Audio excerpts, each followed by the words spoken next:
T'es-tu déjà demandé pourquoi tu n'arrivais pas à te débarrasser de certaines mauvaises habitudes? Tu as beau faire des efforts, apprendre de tes erreurs, tu retombes toujours dans les mêmes pièges. C'est comme si une partie de toi refusait d'avancer. Vois ta vie comme cet élastique. À chaque fois que tu progresses, que tu avances, l'élastique se tend. Tu prends des douches froides, tu médites, tu fais du sport, tu fais attention à ton sommeil, tu avances, tu avances, tu avances. Et puis au bout d'un moment, l'élastique commence à se tendre, tu commences à sentir une tension. Et puis un jour, il se passe quelque chose, un jour, tu as une émotion négative, un jour, tu craques et tu reviens à la case départ. Ça, c'est toi depuis des années. Et ce qu'on va voir ensemble dans cette vidéo, c'est comment non pas tendre l'élastique, mais le faire s'envoler. Ce que je veux que tu comprennes avec cet élastique, c'est que le développement personnel ne te fera aller que jusqu'à un certain point, à peu près 40% de tes capacités. Mais il reste encore 60% bloqués là à la source. Il existe une dimension miroir au développement personnel que j'appelle le royaume des ombres. Et je te propose aujourd'hui d'aller explorer ce royaume. Prends ta lanterne et suis-moi dans les profondeurs de l'âme humaine. Jusqu'à encore récemment, j'étais ce qu'on pourrait appeler un coach en productivité. Pour une petite somme, moins de 200 € par mois, j'aidais de jeunes entrepreneurs à vaincre leurs addictions et à arrêter de procrastiner pour enfin passer à l'action. Et généralement, ça se passait plutôt bien. Les clients étaient assez contents, sauf un client. On va l'appeler Antoine pour garder l'anonymat, mais j'ai rencontré Antoine il y a quelques mois et il voulait vaincre son addiction à la pornographie et commencer à gagner ses premiers revenus en ligne en tant que monteur vidéo. Et donc ensemble, on fait son plan d'action et les 2 premières semaines, tout se passe super bien. Antoine est proactif, il est motivé, il est discipliné. Il atteint pour la première fois de sa vie les 10 jours d'abstinence et il est super fier de lui. Et puis arrive la semaine 3. Antoine rate un jour car il s'est couché tard la veille et recommence à procrastiner sur les réseaux. Mais pire, il rechute dans la pornographie. Et en général, dans ces moments, j'essaye à la fois d'apporter un soutien émotionnel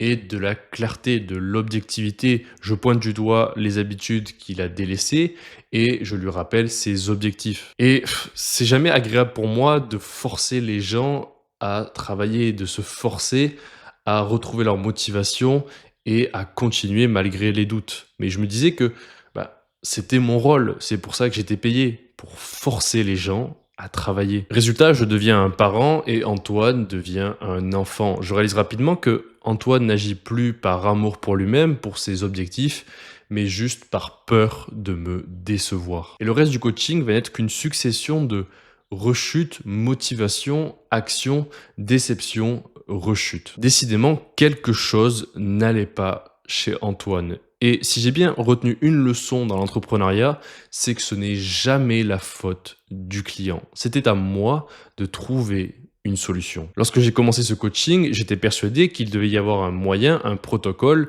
pour transformer n'importe qui en la meilleure version de lui-même. Je savais que j'étais capable de prendre quelqu'un au fond du trou et de l'élever à son plein potentiel en seulement 12 semaines. Je savais que c'était possible. Et lorsque le suivi d'Antoine se termine, les progrès sont évidents. Il est passé de 4 heures de temps d'écran par jour à moins d'1h30, de plusieurs fois par semaine à une fois toutes les 2 semaines, et de trop timide pour envoyer un mail à son premier client. Mais pour moi, l'énigme n'était toujours pas résolue. Pourquoi n'était-il pas capable de quitter définitivement la pornographie? Pourquoi doutait-il autant de ses capacités à produire un travail de qualité? Pourquoi est-ce que tous mes autres clients avançaient et pas lui? Pourquoi était-il son pire ennemi? Alors j'ai décidé de suspendre mes activités jusqu'à ce que je comprenne ce qui se passe, jusqu'à ce que je résolve l'énigme.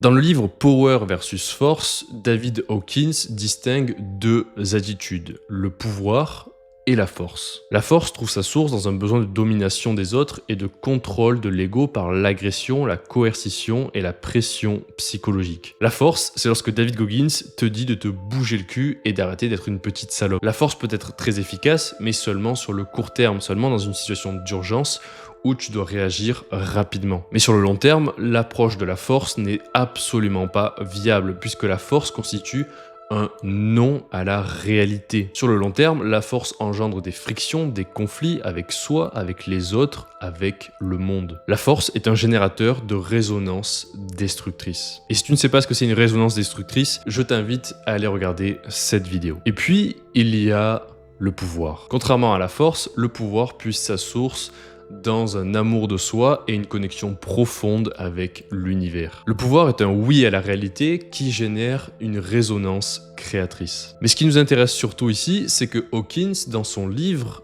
a établi une cartographie des émotions et des comportements humains. Et cette carte va nous aider à plonger dans ton obscurité. Sur cette carte, on peut voir différents niveaux, du niveau supérieur au niveau inférieur, et chaque niveau représente une certaine fréquence vibratoire. Tout en bas, entre le niveau 20 et 175, il y a la honte, l'apathie et le ressentiment. Tout en haut, entre le niveau 200 et 1000, il y a le courage, l'amour et l'illumination. Tu l'auras compris, la force agit dans la partie inférieure de l'échelle de conscience, tandis que le pouvoir agit dans la partie supérieure de l'échelle de conscience. Et c'est en découvrant l'échelle de Hawkins que j'ai compris ce qui bloquait chez mon client. Il était coincé dans les niveaux inférieurs de l'échelle de conscience. Il se forçait à travailler, il culpabilisait lorsqu'il ratait, il était en conflit avec la réalité. Et moi, sans m'en rendre compte, j'entretenais cette énergie négative, je le forçais à travailler, je ne lui donnais pas du pouvoir,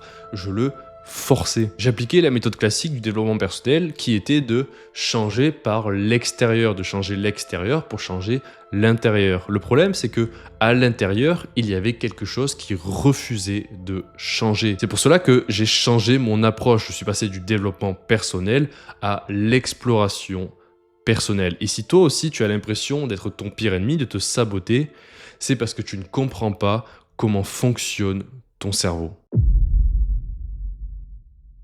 Ton cerveau se divise en deux parties. Il y a le conscient et l'inconscient. Le conscient, c'est à peu près 50 bits d'informations par seconde. Une grosse partie de ces informations concerne les micro-décisions du quotidien. Quel vêtement porter, quel repas manger, que dire, quoi faire.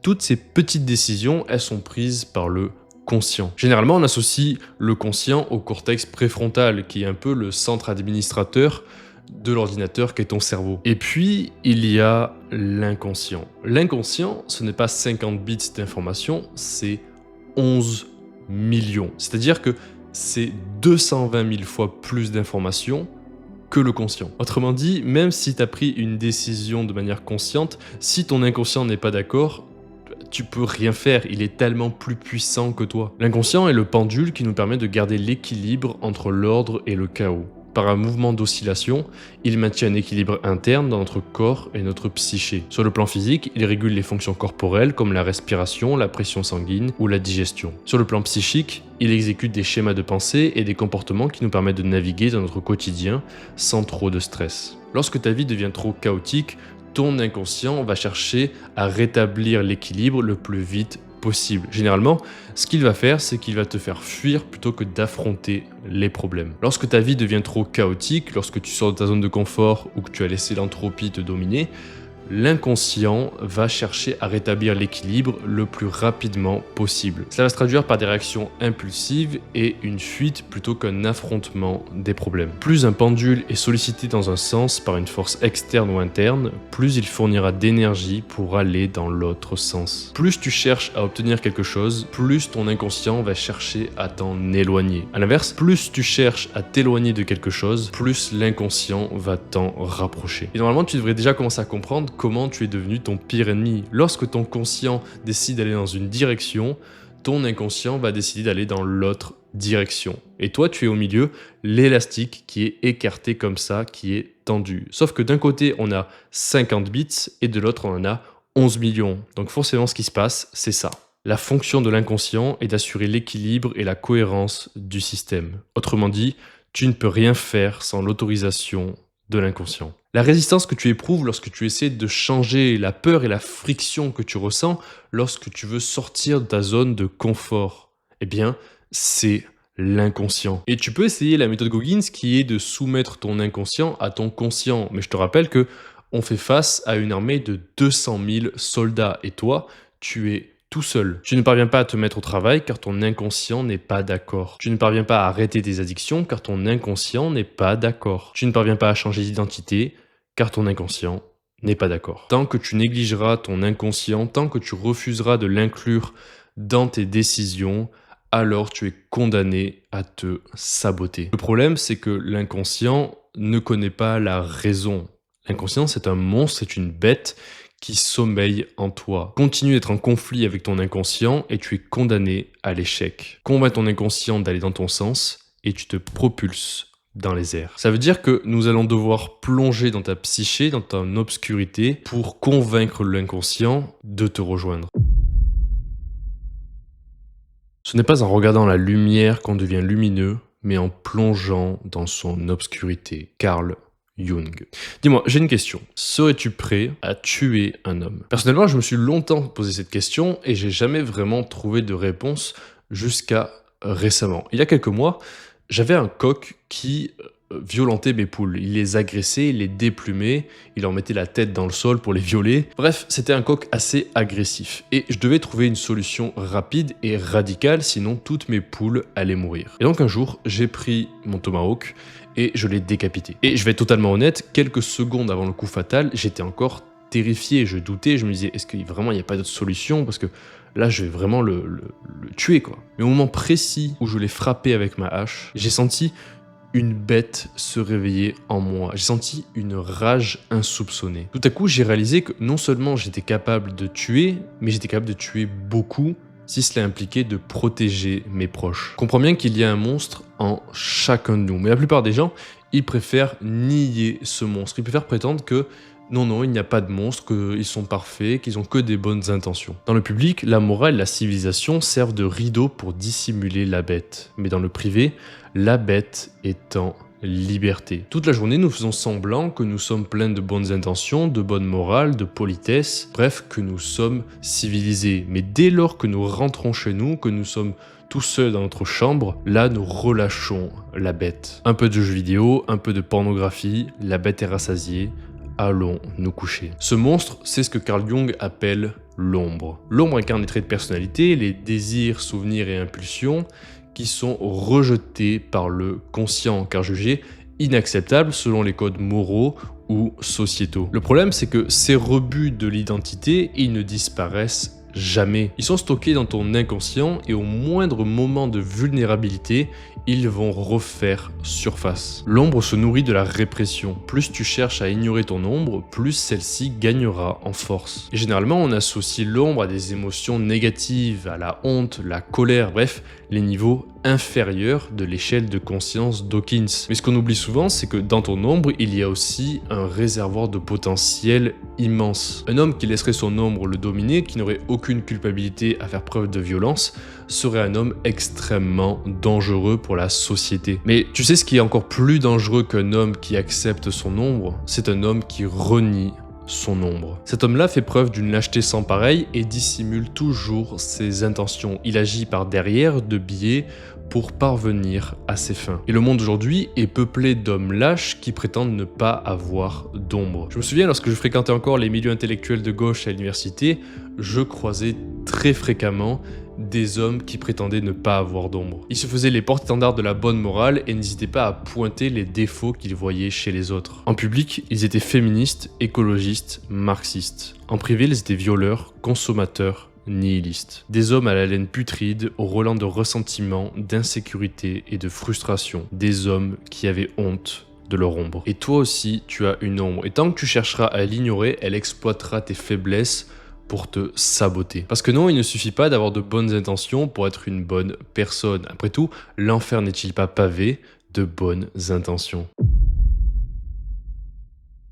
Je suis un homme malade, je suis un homme méchant, un homme repoussoir, voilà ce que je suis. Dans l'Énéide de Virgile, Énée fuit la cité assiégée de Troie et part pour un long périple afin de fonder ce qui deviendra l'Empire romain. À mi-chemin, au champ 6/12, Énée effectue ce qui s'appelle une catabase. Une catabase, c'est une descente au royaume des enfers. Il descend aux enfers afin de retrouver son père pour qu'il lui révèle sa destinée. Pour les Romains à l'époque, la catabase représentait un processus de purification et de renaissance. On descend aux enfers pour affronter sa propre obscurité, ses peurs et en ressortir plus fort. La descente aux enfers, c'est un rite initiatique présent dans tout parcours du héros. Dans l'Empire contre-attaque, Luke Skywalker affronte Dark Vador dans la grotte sur Dagobah. Dans l'Attaque des Titans, Eren Yeager descend dans le sous-sol de sa maison à Shiganshina pour découvrir la vérité sur son père. Et dans Le Seigneur des Anneaux, Frodon traverse le Mordor. Et toi aussi, si tu veux poursuivre ton voyage, si tu veux arrêter de te saboter, tu dois faire ta propre catabase. Le but de cet exercice va être de descendre dans le sous-sol de ton âme et de renouer le dialogue avec ton ombre. C'est ce que Carl Jung appelle réintégrer son ombre. Et je te préviens, cet exercice n'est ni facile ni agréable. Cela fait maintenant des années, voire des décennies, que tu as enfermé des petits démons dans le sous-sol et que ces derniers se sont nourris de l'obscurité pour devenir de véritables monstres. Mais garde en mémoire que c'est dans ce sous-sol que se trouve la clé pour poursuivre ton aventure. Avant de commencer, tu dois savoir qu'il existe plusieurs façons d'effectuer une catabase. Tu peux le faire seul en écrivant ou en te parlant à toi-même.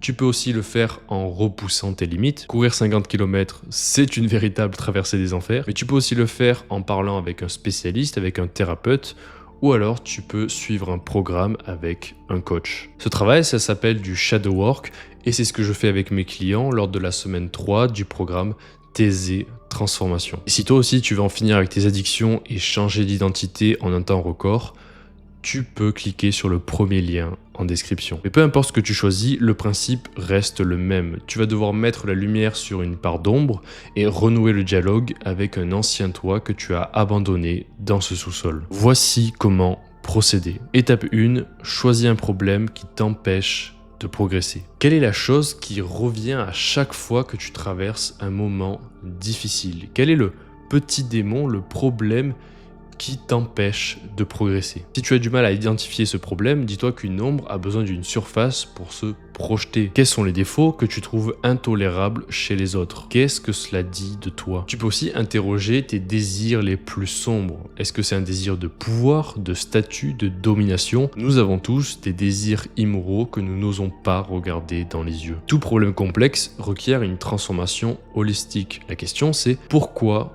est-ce que tu ne changes pas? Qu'est-ce que tu as peur de perdre en changeant d'identité? Réponds à ces questions en étant radicalement honnête avec toi-même. Parce que, pour rappel, tes démons se nourrissent du déni, de l'obscurité. Et ce que craignent le plus les démons, c'est la lumière de la vérité. Étape 2, ouvre le dialogue avec l'ombre. Une fois que tu as trouvé un démon dans ton sous-sol, commence à lui poser des questions. Quand est-ce que tout cela a commencé? Il y a bien un avant et un après ce problème. Quelle est ton origine story? Des fantômes du passé hantent ton présent. Peut-être est-ce l'expérience d'un rejet, l'échec d'une relation passée ou une déception. Tu dois confronter ce que tu as refoulé jusqu'à présent. Il y a eu des événements dans ton passé qui ont provoqué des traumatismes. Ces traumatismes ont fragmenté ton identité et tu as laissé des fragments dans ton passé. Il s'agit maintenant de récupérer ces fragments. Rassure l'enfant que tu as abandonné. Pardonne à ceux qui t'ont offensé. Récupère les fragments. Étape 3. Réintégrer l'ombre. La dernière étape de notre voyage consiste à réintégrer ta part d'ombre dans ta personnalité. Pour rappel, l'ombre contient un potentiel énorme. C'est 220 000 fois plus d'énergie que ton conscient. En réintégrant ton ombre dans ta vie, tu transmutes une énergie négative en une énergie positive. Tu te découvres des qualités insoupçonnées, un potentiel créatif, une détermination sans faille. Tu ne ressens plus cette sensation d'avancer à contre-courant, cette sensation de résistance et de friction. Tu avances comme si le monde était ton meilleur ami. Tu n'es plus la marionnette de tes démons, tu n'es plus ton pire ennemi, tu deviens invincible. Le rejet, la honte, la culpabilité, toutes ces émotions des niveaux inférieurs de l'échelle de conscience ne te mèneront que jusqu'à un certain point. Et tu ne retireras rien de cette vidéo si tu continues à juger ton ombre. Tu dois accepter tes faiblesses et les chérir. Ce sont tes aspérités qui font ta personnalité. Un objet standardisé et sans défaut de fabrication, comme ce stylo, bien, ça n'a pas de valeur, c'est une commodité. En revanche, un objet avec un défaut de fabrication devient une exception que les collectionneurs s'arrachent. Le niveau 1 de la métamorphose est l'amélioration de soi. Le niveau 2 de la métamorphose est l'acceptation de soi. Accepte tes défauts comme une part inhérente de ta personnalité. Il n'y a pas d'ombre sans lumière, ni de lumière sans obscurité. Et encore une fois, réintégrer son ombre, ce n'est pas un exercice agréable. Tu as l'impression d'arracher une couche de peau morte, d'être à vif, d'être vulnérable. Et il est très facile dans ces moments-là de céder à l'ego et de retomber dans le jugement. Affronter et réintégrer son ombre, c'est un exercice qui exige du courage. Et il se trouve que le courage est l'émotion intermédiaire entre les niveaux inférieurs et les niveaux supérieurs de l'échelle de conscience. La difficulté principale de cet exercice, c'est qu'il est très facile de se perdre dans sa propre obscurité et de se laisser dévorer par ses démons. C'est pour cela que j'ai fait un guide gratuit pour te permettre d'effectuer ta catabase en toute sécurité. Le lien est en description. Pouf! Bon, il est temps maintenant de remonter à la surface. Tu te souviens de l'échelle de Hawkins, c'est la carte que nous avons utilisée pour descendre dans les niveaux inférieurs de ta conscience, dans les niveaux de la honte, du ressentiment et de la colère. Eh bien, c'est cette même carte qui va nous permettre de remonter au niveau supérieur, ceux de l'amour et de la paix. La question, c'est comment est-ce qu'on fait pour remonter? Parce qu'il est très facile de rester coincé dans les niveaux inférieurs. On remonte les niveaux de conscience en réécrivant l'histoire. L'histoire que tu te racontes influe sur ta perception de la réalité. Si ton histoire est celle d'une victime qui ne rencontre qu'échec après échec, alors tu rencontreras échec après échec. À l'inverse, si ton histoire est celle d'un héros qui apprend de ses erreurs, qui transforme les obstacles en opportunités et les ennemis en alliés, alors tu cesseras d'être ton pire ennemi et la réalité sera de ton côté. La réalité te donnera toujours la matière pour confirmer tes pensées. Si tes pensées émettent des vibrations négatives, alors la réalité s'ajustera à ta fréquence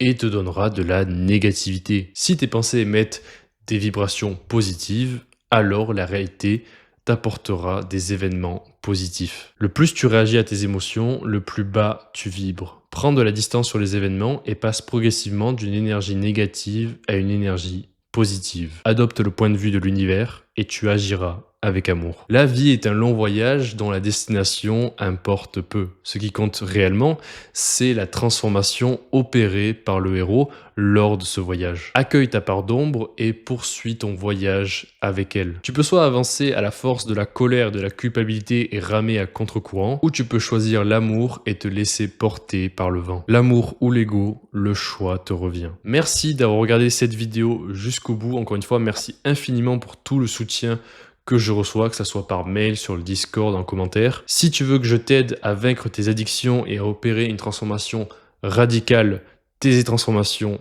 est là pour toi. Ah oui, n'oublie pas de récupérer ton guide gratuit en description. Et sinon, en attendant la semaine prochaine, je te conseille d'aller regarder cette vidéo.